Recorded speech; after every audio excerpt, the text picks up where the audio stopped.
Hello, I'm Link. Today we are going to talk about the sponge strip inside the teeth cleaning kit.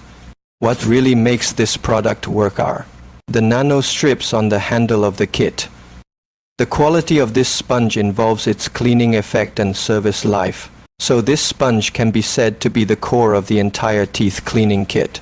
If a friend buys products from different manufacturers, he will find that some manufacturers have the wiping effect, but it is very undurable and will break once wiped.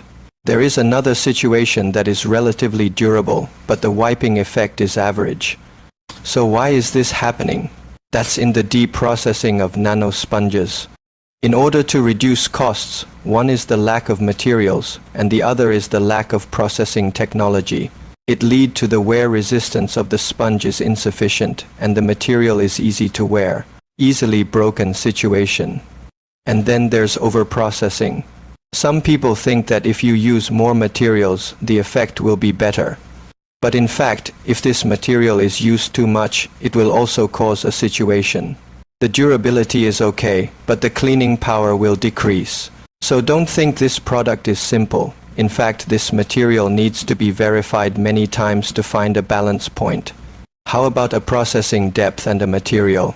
Keep the sponge strip maintain its due cleanliness while being relatively durable.